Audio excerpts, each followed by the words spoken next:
Welcome back to Adventures in Search and Rescue in the mountains of northern New Mexico.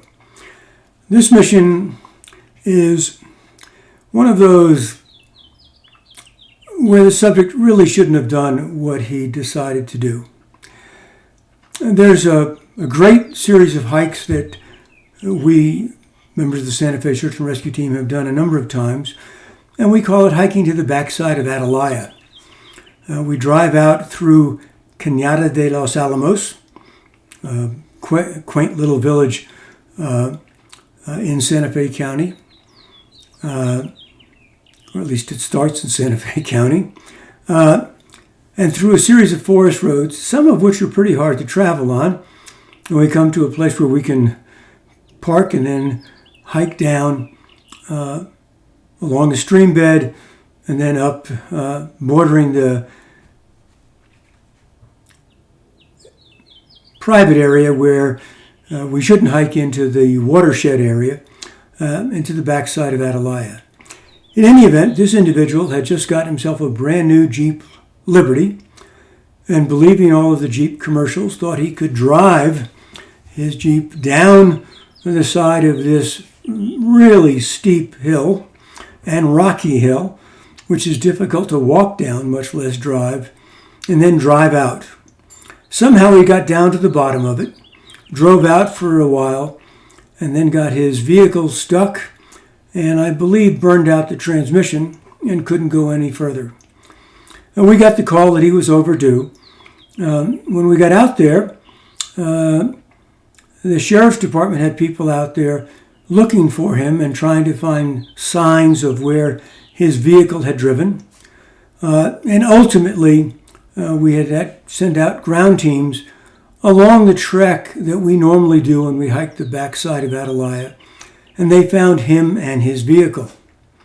They walked him out to a point, and I was fortunate to have two people on scene who are experienced four-wheel drive individuals with Jeep Wranglers, the traditional high-clearance four-wheel drive Jeeps that I knew could drive down this steep incline safely, drive out to him and pick him up and bring him back, and some of the gear from some of the other people.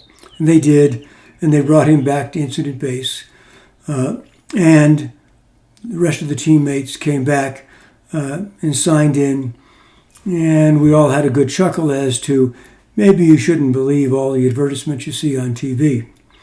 Of course, he asked what we could do to help him get his vehicle out, and we politely said, nothing. Call AAA or your local towing company, and maybe they'll come out and help you. There are slightly better roads to get out to where he was, not much better, but eventually we assume he did, because on our subsequent hikes, we did not find his vehicle there. In any event, it was an unusual mission in that this person had driven where he obviously shouldn't, and his vehicle wasn't equipped for it. And so if you do buy a brand new four-wheel drive vehicle, learn how to use it. They are exceptionally useful, particularly going uphill in deep snow, and they are virtually useless in going downhill in any kind of bad road conditions. But learn how to drive. And if you are going downhill in snowy conditions, or God forbid an icy road, the most important thing you can do is go very, very slow and keep your wheels turning. That's enough of a tip for today. In any event, see you next time.